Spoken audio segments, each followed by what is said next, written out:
Voltamos ao debate sobre a gestão dos comitês de bacias hidrográficas no Espírito Santo. Hélio, o Roberto falava sobre a questão das agências e a operacionalidade dos comitês e a cobrança pelo uso da água. Você fala um pouquinho sobre isso. É preciso que seja inserido no ordenamento jurídico do Estado o Instituto da Cobrança. E isso é uma tarefa do Executivo de tomar iniciativa. Isso foi feito para o Rio Doce, né? Sim, perfeito. Mas a nível federal. Mas considerando que o Rio, né, ele é um rio da União. Sim. E como já estava sendo cobrado na parte mineira, era necessário. Então, aquilo que foi feito lá no Doce é possível ser feito no restante dos estados. De que maneira? Minas faz isso com muita propriedade, repassa recursos de um fundo de recursos hídricos que tem, que é o FIDRO, para os comitês de bacia, aqueles que não têm agência, né? Como uma entidade delegatária, uma entidade que atua na bacia, passa a receber X% do fundo, para quê? Para o dia a dia da gestão do comitê.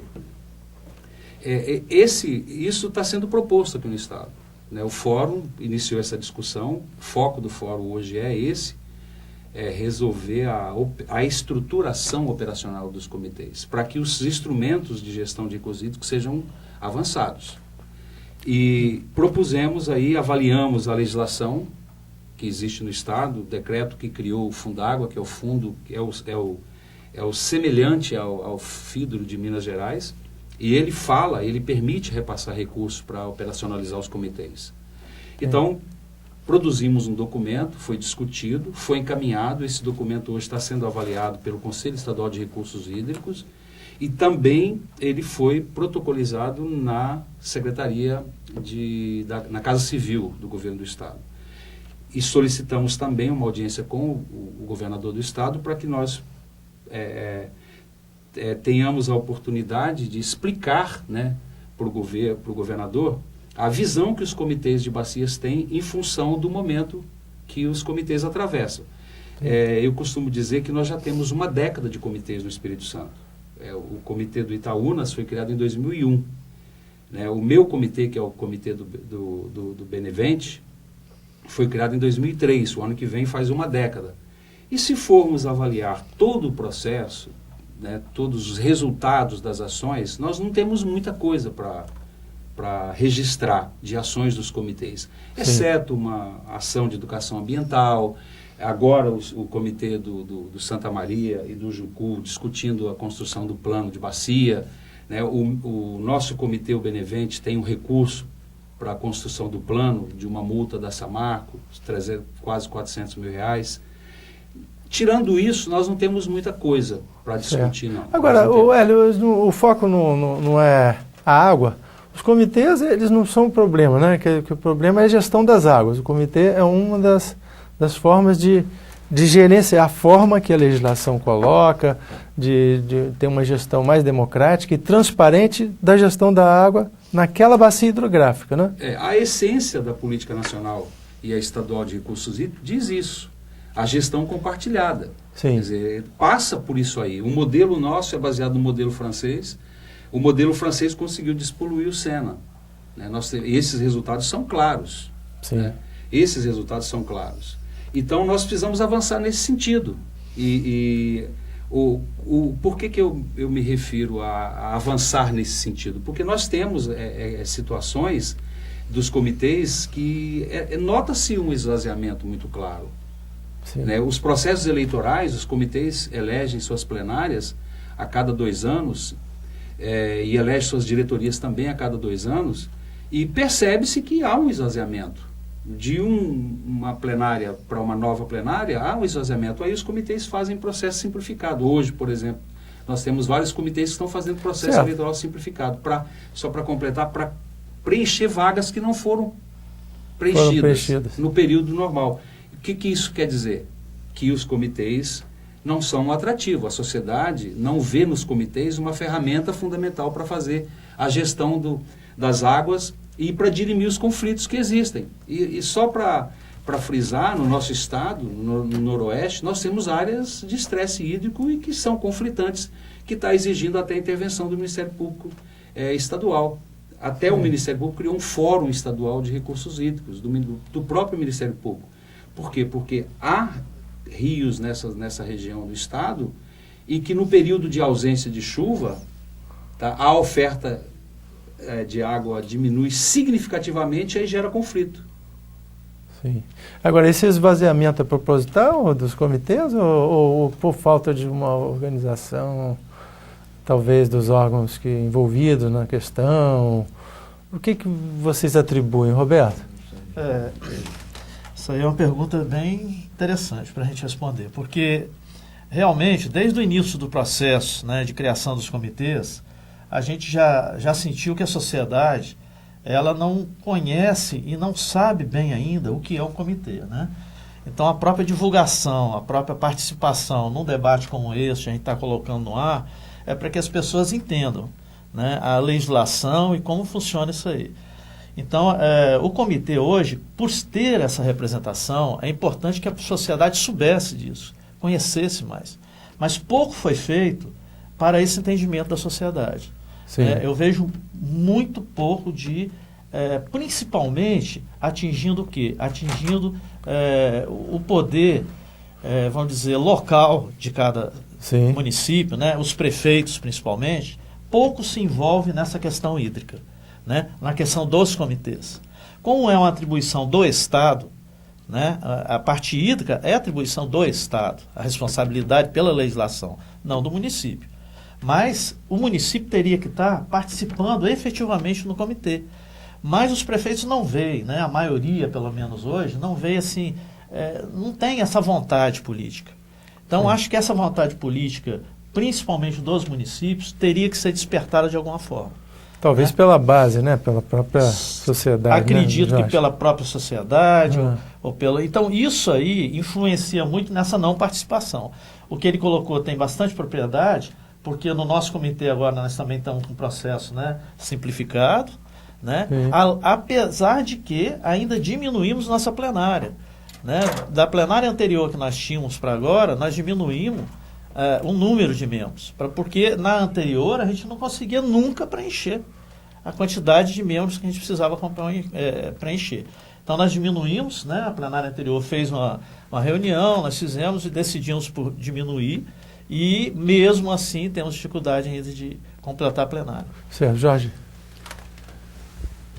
Eu colocaria uma outra coisa também. Quer dizer, eu falei no início da conversa que eu vi uma necessidade de uma maior conscientização, uma maior sensibilização da população como um todo, principalmente dos segmentos organizados, para que eles pudessem representar a população dentro dos comitês. Né?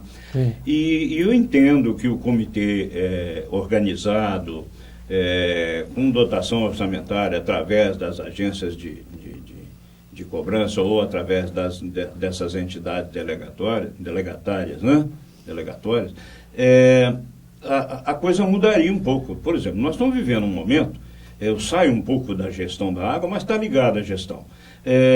Nós estamos vivendo um momento em que a Lei 11.445, que fala sobre a elaboração do plano de saneamento básico nos municípios brasileiros, ela teve seu regulamento, né, seu decreto regulamentador promulgado ano passado, em 2010, e dá prazo até o final de 2013 para que as prefeituras tenham esses planos elaborados e já mas tendo... não por bacia, né? Por município, né? Uma visão, quer dizer, que contrasta um pouco a lei da bacia, né? Mas veja bem uma coisa, se o comitê está organizado, ele pode ajudar o município na elaboração desse plano e você pode sobrepor a questão unidade municipal, unidade federal municipal, às microbacias e às bacias. Sim. Né? Porque no fundo, a unidade de gestão tem que ser a bacia e, consequentemente, regionalmente... porque a água a água obedece só à lei da gravidade, né? Pois é. Ainda não revogaram, né? Então, hoje, por exemplo, os municípios alguns, o nosso, por exemplo, já está se movimentando, já está elaborando, em fase preparatória para a elaboração desse plano, mas o comitê não tem como ajudar, por exemplo, e seria uma das funções, eu vejo isso como uma das funções Zé Dalton, do comitê. Jucu. Eu gostaria de lembrar que tem um aspecto que parece que é importante, que atualmente o órgão gestor, que é o IEMA, né, que está dentro da Secretaria de Meio Ambiente, né, ela tem diversas atribuições na área ambiental, inclusive de recursos hídricos, licenciamento ambiental. Então, estamos sentindo que talvez houvesse necessidade de criar uma secretaria dedicada para recursos hídricos, né? Seria para gestão de recursos hídricos, independente da Secretaria de Meio Ambiente. Exato. Então, isso traria um foco melhor, né, para essa questão, e porque a gente percebe hoje em dia que o IEMA está mais voltado para o licenciamento ambiental, né? Sim. E tem diversos órgãos do Estado que cuidam também de recursos hídricos, né? Então, seria importante uma secretaria que fosse mais dedicada para isso, que poderia centralizar essas ações, né, e efetivamente promover avanços, né? Porque nós temos um nó aí que os instrumentos não são implantados porque precisa de cobrança. A cobrança só pode ser implantada se tiver recurso. Ora, o recurso só vem com a cobrança. Então fica um círculo vicioso, aquela história do cachorro correndo atrás do rabo. Então, tem que ter um start, né? Quer dizer que algum recurso inicial, algum esforço inicial que o governo do Estado tem que fazer para, pelo menos, criar as agências de bacia, né? Não sei se esse seria o primeiro passo. Essa é a discussão. Parece que a Agência Nacional das Águas, a ANA, agora, está com um procedimento de querer fazer um grande fundo e captar esse recurso a nível federal e depois distribuir para os comitês de bacia. Olha, eu acho que isso contraria bastante o processo de gestão dos comitês, que teria arrecadação do recurso para aplicar naquele município, naquela bacia, né? Porque senão nós ficamos aí com essas taxas, a taxa da saúde, aquele CPMF que para a saúde mesmo não ia, outras taxas quaisquer, e a gente só onera mais as empresas e o contribuinte sem dar uma resposta adequada, né? Eu imagino dessa forma. Só esclarecendo o seguinte, a agência de bacia, para ela poder ser criada, ela só poderá ser criada se houver uma fonte de recurso para custear o funcionamento dessa agência. E essa fonte de recurso só pode vir através da cobrança. Agora, o valor da cobrança é um valor não muito alto. Ele dá mais para funcionar mesmo a agência e fazer mais alguma coisa. A implementação, né, dos projetos, né, que seriam necessários para a recuperação dos rios demandam recursos muito superiores ao potencial de arrecadação. Então, mas tem esse impedimento aí, porque a agência só pode ser criada se tiver recurso para o funcionamento dela e, ao mesmo tempo, esse recurso só pode vir... Como resolver esse gargalo aí, Roberto? Olha, eu penso que não tem muito que pensar não, né? Já está na lei, né? Nós temos que seguir o que a lei determina, né? A criação das agências, né, ela resolve o gargalo, porque talvez até no primeiro momento as entidades delegatárias para poder estar se organizando até a criação. Eu acho que são dois processos, né? O primeiro seria as agências delegatárias determinando para quê? Para dar um suporte ao comitê até para poder instalar as agências, né? E a partir daí, com a agência criada, se trabalhar, porque a partir da agência está cobrando, nós vamos ter um recurso para o quê? Subsidiar os comitês, né? O pagamento, o movimento do comitê e as agências. Sim. Mas, e como o Zé Dalton colocou, realmente não dá para você implantar muitos, vamos dizer, efetuar obras, recuperação. Esse recurso não dá para isso. Mas a gente tem uma capacidade de produzir projetos técnicos que a gente pode captar os recursos. Mas não o comitê, né? Sim, é o comitê. O comitê não é o colegiado? Agência, não. A agência vai captar, né? Sim, o comitê vai direcionar. Nós precisamos fazer isso e tal, vão captar, por exemplo, da FUNASA. Mas a gente pode imaginar assim, um comitê de bacia, um prédio de 15 andares, com vidro espelhado? Não, nada disso. O comitê de bacia é uma coisa muito simples, né?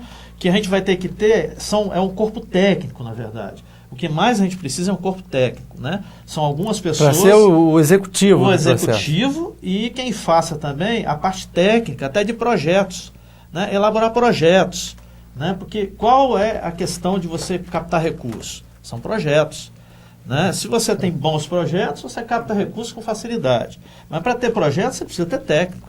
Você precisa ter engenheiro, né? Você precisa ter biólogo, você precisa ter uma série de pessoas para poder fazer isso. Então, as agências, basicamente, seriam isso. Né? Locais onde teria estruturas enxutas, uma estrutura enxuta, que poderia estar hoje atendendo mais de um comitê. Né? Se tivesse hoje uma agência aí, poderia... Até um escritório técnico, que a gente... Né, como a gente fala aí com a entidade delegatária, seria como um escritório técnico. Pois é, né? Mas Hélio, o que o Roberto está colocando, atender mais de um comitê, essa questão, às vezes até por escala, talvez seja uma coisa assim adequada, mas por um outro lado não estaria criando aquela figura. A agência arrecada de todo mundo, vamos dizer, são 4 comitês, arrecada para todos os 4. E operacionaliza os 4 e distribui para os 4, já começa a ficar um critério político de divisão desse recurso. Na verdade, a agência é o braço administrativo do comitê. Sim, de cada comitê. De cada comitê. Quer dizer, normalmente, cada comitê, o comitê é o parlamento, a agência é o braço administrativo dela, correto? Então, a bacia, ela tem o comitê, e ela tem o seu braço administrativo, que é a agência. O que ocorre, por exemplo, em São Paulo, que tem boas experiências, é que as agências, a secretaria executiva do comitê, dentro desse processo, ela assume a condição de gestora da agência de bacia. Então, o secretário executivo do comitê, com o auxílio de mais um corpo técnico pequeno, consegue fazer as funções de agência, que não são muito contrata difíceis. Também, às vezes, empresas de consultoria e tal. Em São Paulo... Não precisa ter aquele corpo técnico assim, São exagerado. Paulo ocorre muito isso. Ocorre muito isso. Né? Lá do PCJ, né, eu já tive a oportunidade de várias vezes de ouvir técnicos do próprio comitê de dizerem isso. Olha, o modelo é mais ou menos esse. Não é muito complicado fazer isso.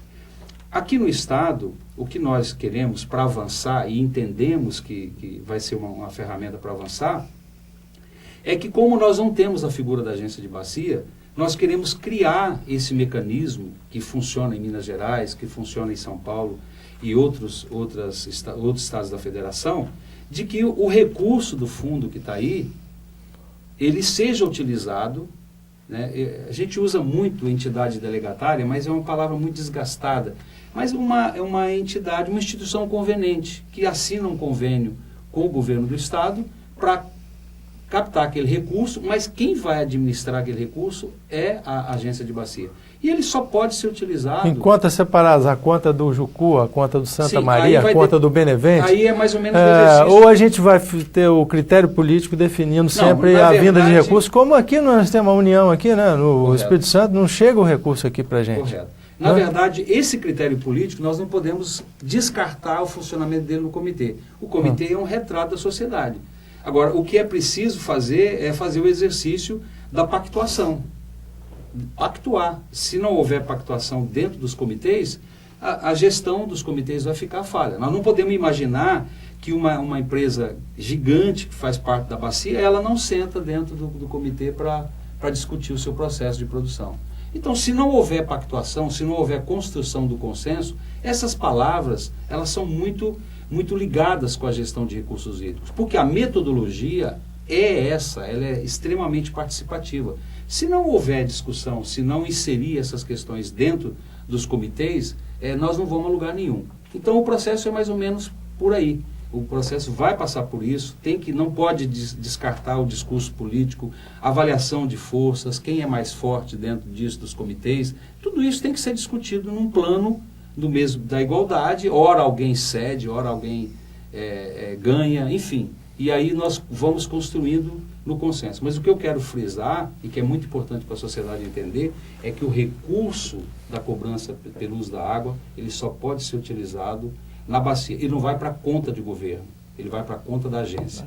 Isso é importante. Não é um imposto que vai ser criado, que vai na conta única do Caixa Único de qualquer governo, seja ele municipal, estadual ou federal. O Estado de São Paulo criou o fundo estadual, né? Sim, perfeitamente. Né? E não passeia, o recurso não passeia no fundo? O recurso das bacias são só utilizados na bacia. Só na bacia. Bem, nós estamos chegando ao final do nosso tempo. Começa com o Zé Dalto, com considerações finais e até sugestões para que a gente possa avançar nos comitês de bacia. Eu só queria lembrar sobre esse ponto que o Hélio estava falando, que do total arrecadado, apenas 7,5% pode ser gasto nas atividades de gerenciamento administrativas da agência. E o restante tem que ser obrigatoriamente aplicado nas ações, nos planos. Sim, sim. Então isso já limita essa questão aí de do gasto exagerado, disso, sim, porque sim. Tem obrigatoriamente que ser enxuto. Agora, isso cria uma outra questão, que é o seguinte: nós vamos ver quanto que é preciso arrecadar para poder propiciar uma administração, um corpo técnico mínimo. Ora, aqui no Estado já foi feito esse estudo, né, e se chegou à conclusão de que, como o potencial de arrecadação não é muito grande, não é muito expressivo, caberia talvez uma ou no máximo 2 agências para o Estado todo, para poder viabilizar, entendeu? Sim, pois é, mas aí a gente cai naquele problema de estar centralizando a execução, né, para todas as bacias. Mas eu não vejo isso aí dificuldade não, porque veja bem, na hora que você faz a cobrança, ela é separada por bacia, né? Ela não é junta. Então o recurso que é do Rio Santa Maria vai ficar sempre para o Rio Santa Maria.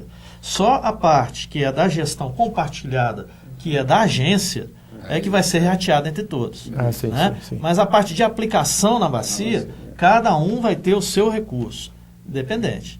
É lógico, a bacia que arrecadar mais, vai ter mais recurso. A que arrecadar menos, vai ter menos. E aí eu acho que com esse recurso de cada bacia, vão se desenvolver esses projetos que possam até alavancar outros projetos, né, de recursos, captação de recursos, para desenvolver essas ações de recuperação. Perfeito. Eu acho que é por aí que a gente tem que trabalhar. Eu não vejo, né, dificuldade em juntar, a gente ter 1 ou 2 agências aí no Estado, né? Teve até uma proposta de um escritório técnico do Santa Maria e do Jucu, uma proposta seria subsidiada aí pelo Froeste da Vida também, mas que não avançou também. Né? Aí entra dentro dessa questão da empresa delegatária, seria mais ou menos uma coisa desse tipo, mas que essas questões aí podem avançar mais, eu acho que é para isso que nós temos que caminhar. Ok. Bem, agora nós precisamos fazer as colocações finais de vocês aí, sugestões e propostas aí. A sugestão é que só está faltando, ao meu ver, a decisão de sentar à mesa. Sentar à mesa, unir os sócios, governo e comitês e fórum. Tá? Sim. E praticar a legislação. Se está faltando a legalização de alguma coisa, que legalize, mas que coloque isso em funcionamento. Ficar elegendo membros a cada diretoria, isso nós já passamos por essa fase. Certo, sem ter efetividade no processo. Zé, eu queria aproveitar a oportunidade de fazer um casamento, abrir um link dessa questão com a questão da água e o Espírito Santo. Sim. A questão hídrica no Estado é de extrema sensibilidade, requer ações urgentes. O Zé Dalto citou a questão da criação de uma Secretaria de Recursos Hídricos. Nós estamos discutindo isso no fórum de comitês, sim, porque nós temos espalhados aí em todas as secretarias, temos programas de ações de recursos hídricos ligados efetivamente à água. Eu cito também que a grande vitória no planejamento estratégico do governo do Estado, a grande vitória em 2030, o Estado crescendo nos níveis que está crescendo, nós vamos ter a água como elemento impeditivo. Nós já tivemos em 2009, na região, na ponta de Ubu, o próprio órgão gestor estadual descartou a implantação do projeto da Boa-Steel sob a alegação de que a água não era suficiente. Então nós podemos ter a curto prazo, porque 2030 não é um prazo muito longo, isso em questões ambientais é relativamente curto, Verdade. Nós vamos ter a água como um elemento impeditivo do progresso. Se não houver um processo de gestão mais criterioso, Justamente. Né? Então, o que eu quero dizer com isso? É necessário fortalecimento dos comitês. Não vejo outra ação, marco legal, marco regulatório, construção de aparato legal, isso não resolve, se não houver um envolvimento da sociedade nesse processo de construção coletiva da gestão dos recursos hídricos.